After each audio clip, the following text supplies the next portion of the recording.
make my body go, make our bodies higher and higher.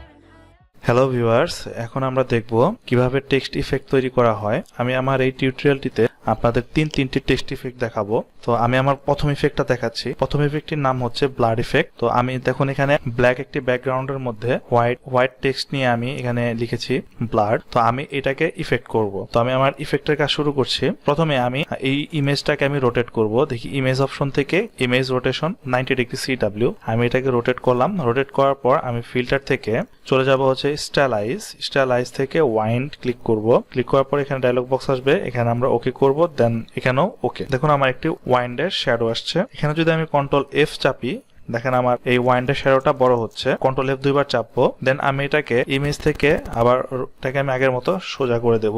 আচ্ছা, দিলাম। দেন আমার এই ইফেক্টটাকে আমি একটু আঁকাবাঁকা করতে যাচ্ছি। তো তার জন্য আবার আমি ফিল্টারে যাব। ফিল্টার থেকে ডিস্টর্ট থেকে আমি চলে আসবো হচ্ছে রিপ্লি। ওকে, দেন আমি এখানে ওকে প্রেস করে দেবো। রিপ্লি হয়ে যাওয়ার পর এখন আমার কাজ হচ্ছে এটাকে কালার করা। তো এখন আমি এখান থেকে কুইক সিলেকশন টুলটা নেব। কুইক সিলেকশন টুল নিয়ে আমি এখানে অবজেক্টগুলোকে আমি কুইক সিলেকশন দ্বারা সিলেক্ট করেছি। দেন এখানে আমি কালার নিয়েছি রেড, একদম টকটকা লাল। তো আমার এটা ফরগ্রাউন্ড কালার, যার কারণে আমি অল্টার ডিলিট চাপলাম। অল্টার ডিলিট চাপার সাথে সাথে আমার ফরগ্রাউন্ডে রেড কালার চলে আসছে। দেন আমি কন্ট্রোল D চেপে এটাকে সিলেক্ট করি। দেখুন আমার টেক্সট ইফেক্টটা তৈরি করা হয়ে গেছে। তো এটা হচ্ছে ব্লাড টেক্সট ইফেক্ট। এভাবে ব্লাড টেক্সট ইফেক্ট তৈরি করা হয়। এখন আমি সেকেন্ড ইফেক্টের কাজটি দেখাবো। তো সেকেন্ড ইফেক্টের নাম হচ্ছে আইস টেক্সট ইফেক্ট।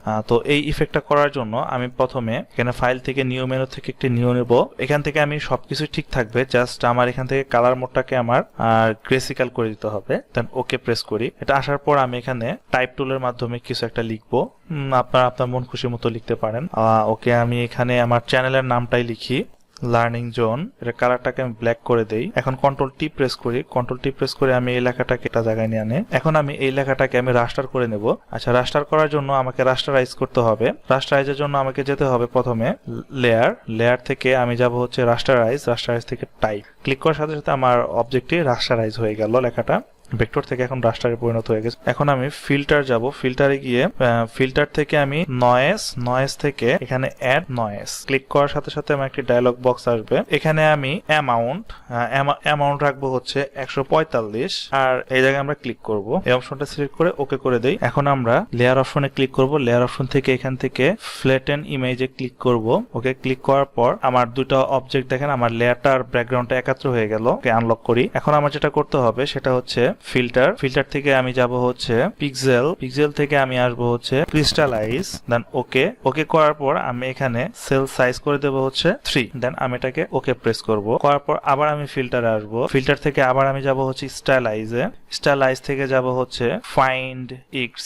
আবার ফিল্টার থেকে আমি আসবো হচ্ছে ব্লার থেকে গ্রেস ব্লার। এখানে আসার পরে আমি এটাকে গ্রেস ব্লার করে দেবো হচ্ছে 0.8। ওকে, এখন আমি ইমেজে আসবো। ইমেজ থেকে আমি এটাকে রোটেশন করে দেবো 90 ডিগ্রি CW তে। আচ্ছা, ইমেজটা রোটেশন করলাম। ইমেজ রোটেশন করার পর আমি আবার ইমেজে আসবো। ইমেজে এসে অ্যাডজাস্ট থেকে আমি আসবো হচ্ছে ইনভার্ট, দেন ক্লিক ইনভার্ট করলাম। এখন আমি ফিল্টার থেকে স্টাইলাইজ থেকে যাব হচ্ছে ওয়াইন্ড। আচ্ছা, ক্লিক করি, এটাকে এই অবস্থায় ওকে করে দেই। এখন আমি কন্ট্রোল F এর মাধ্যমে কন্ট্রোল F প্রেস করি। ওকে, তারপর যাব হচ্ছে ইমেজ থেকে আমি ইমেজটাকে রোটেশনটাকে আমি আগের মতো করে দেবো 90 ডিগ্রি CW। দেন এখন আমার কালার মোডটা চেঞ্জ করতে হবে। তো আমি এখান থেকে কালার মোড চেঞ্জ করব। কালার মোড চেঞ্জের জন্য আমাকে ইমেজ থেকে মোড থেকে আমি RGB কালার মোডে নিয়ে আসলাম। তো RGB কালার মোডে আনার পর আমাকে যেটা করতে হবে সেটা হচ্ছে ইমেজ থেকে আমি অ্যাডজাস্টমেন্টে যেয়ে আমি হিউ স্যাচুরেশনে যাব। হিউ স্যাচুরেশনে যাওয়ার পর আমার কালার রিসাইজে ক্লিক করব। কালার রিসাইজে ক্লিক করার পর আমার হিউটা আমি 215 আর স্যাচুরেশনটা আমি থাকবো 75 অ্যান্ড লাইট ইফেক্ট যা আছে তাই থাকবে। ওকে প্রেস করি। তো দেখুন আমার লেখার উপরে একটি আইস ইফেক্ট তৈরি হয়ে গেছে। তো আমরা চাইলে এইভাবে আমরা টেক্সটের উপরে আইস ইফেক্ট তৈরি করতে পারি। এখন আমরা যে টেক্সট ইফেক্টটা দেখবো, এই ইফেক্টের নাম হচ্ছে এক্সপ্লোডিং টেক্সট ইফেক্ট। এটি আমার শেষ ইফেক্ট টিউটোরিয়ালের। এখন আমি যে ইফেক্টটা আপনাদের দেখাবো সেই ইফেক্টের নাম হচ্ছে টেক্সট ইফেক্ট। তো এই ইফেক্টটা তৈরি করতে হলে আমাদের কি করতে হয় আমি স্টেপ বাই স্টেপ এই লার্নিং এ দেখিয়ে যাব। তো কাজ শুরু করি আমরা। প্রথমে আমার এই লেখাটাকে আমার রাস্টারাইজ করতে হবে। তো রাস্টারাইজ করার জন্য আমাকে যেটা করতে হয় লেয়ার থেকে রাস্টারাইজ থেকে টাইপ। আমার লেখাটি রাস্টারাইজ হয়ে গেল। দেন আমি এই লেয়ারটাকে ডুপ্লিকেট করার জন্য কন্ট্রোল J প্রেস করে আমি ডুপ্লিকেট নিয়ে নিলাম। দেখুন এখানে আমার ডুপ্লিকেট লেয়ার চলে আসছে। ডুপ্লিকেট লেয়ারটা নেওয়ার পর এডিট থেকে আমি ফিলে চলে যাব। ফিলের থেকে আমি এটাকে সিলেক্ট করে দেব হচ্ছে হোয়াইট অ্যান্ড এই ব্লেন্ডিং মোডটা থাকবে হচ্ছে মাল্টিপ্লে। দেন এখান থেকে মাল্টিপ্লে, অপাসিটি 100% ওকে, দেন প্রেস ওকে। তারপর আবার আমি ফিল্টার অপশনে যাব। ফিল্টার থেকে আমি ব্লারে আসব। ব্লার থেকে গ্রেসিক্যাল ব্লার এটাকে সিলেক্ট করার পর আমি এই জায়গায় রেডিয়াসটা আছে, আমি এই রেডিয়াসটাকে আমি 2.0 পিক্সেল নেব। দেন এটাকে ওকে করি। আমি আবার ফিল্টারে যাব। আমি আবার ফিল্টার থেকে ডিস্টর্ট থেকে আমি আসব হচ্ছে পোলার। আচ্ছা, এখানে আসার পর আমি এটাকে পোলার টু রেক্ট্যাঙ্গুলার সিলেক্ট করব। পোলার টু রেক্ট্যাঙ্গুলার সিলেক্ট করার পর আমি এটাকে ওকে প্রেস করি। এখন আমি এটাকে ইমেজ থেকে রোটেশন 90 ডিগ্রি রোটেট করে দেই। দেন আমি এখন ফিল্টারে আসব। ফিল্টারে এসে স্টাইলাইজ থেকে ওয়াইন্ড, আচ্ছা ওয়াইন্ডের শেপ নিলাম। নেওয়ার পর আমার এটা যেভাবে আছে আমি ঠিক সেম ভাবে রাখবো। Then press okay. দেখুন আমার ওয়াইন্ডের শেপ আসছে। একইভাবে আমি এখন যেটা করব, একই ফিল্টার বারবার আনার জন্য কন্ট্রোল এফ প্রেস করতে হয়। তো আমি এখন কন্ট্রোল এফ প্রেস করলাম। দেখুন পুনরায় আবার একই ফিল্টার হয়ে গেছে এখানে। ওকে, এখন আমি ইমেজে যাব। ইমেজ থেকে অ্যাডজাস্টে আসবো। অ্যাডজাস্টের থেকে আমি চলে যাব হচ্ছে লেভেল আসার পর আমি এখানে অটো ক্লিক করব। আমি লেভেলটা অটো করে দেবো। অটো লেভেল নিয়ে ওকে প্রেস করব।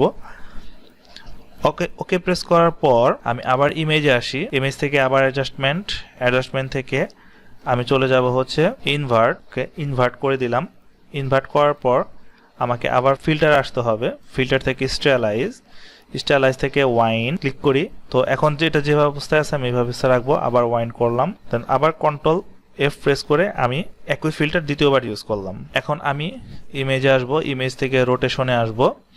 রোটেশন থেকে আমি 90 ডিগ্রি CCW করে দিলাম। ওকে, এখন আমি আবার ফিল্টারে যাব। ফিল্টার থেকে আমি আসবো হচ্ছে ডিস্টর্ট থেকে হচ্ছে পোলার কোঅর্ডিনেটস। ওকে, ক্লিক করলাম। ক্লিক করার পর আমি এখানে রেক্ট্যাঙ্গুলার টু পোলার করে দেবো। দেন ওকে প্রেস করি। এখন আমি লেয়ার বক্সে চলে আসব। তো লেয়ার বক্সের এখান থেকে আমি এই জায়গা থেকে নর্মাল মোডটা আছে, নর্মাল মোড থেকে আমি এটাকে চেঞ্জ করে হাইলাইট করে দেবো, হার্ড লাইট করে দেবো। আচ্ছা, হার্ড লাইট করলাম। হার্ড লাইট করার পর তো আমার এখন এখান থেকে কালার মোডটা চেঞ্জ করতে হবে এখানে কালার করার জন্য। তো আমি এখান থেকে আমি ইমেজ থেকে মোডের থেকে আমি যদি কালার RGB সিলেক্ট করে দিলাম অ্যান্ড মার্স। তো আমি এটাকে RGB মোডে নিয়ে আসছি। এখন আমি ইমেজ থেকে অ্যাডজাস্টমেন্ট এবং হিউ সিচুয়েশনে আসব। আসার পর আমি এখানে কালারাইজে ক্লিক করি। দেন কালারাইজে ক্লিক করার পর আমি এখানে হিউ 32 করে দেই আর সিচুয়েশন করে দেই হচ্ছে 90, আর যা যেরকম আছে ওইরকমই থাক। দেন ওকে প্রেস করি। তো দেখুন আমাদের এক্সপ্লোডিং টেক্সট ইফেক্ট তৈরি হয়ে গেছে। তো এই হচ্ছে আমার পরপর 3টি টেক্সট ইফেক্টের টিউটোরিয়াল। তো আশা করি সবাই টিউটোরিয়াল থেকে ভালো কিছু শিখতে পারবেন, ভালো ভালো ডিজাইন শিখতে পারবেন। সবাই ভালো থাকবেন, tata. Let it go, ain't nobody go. Take our bodies high.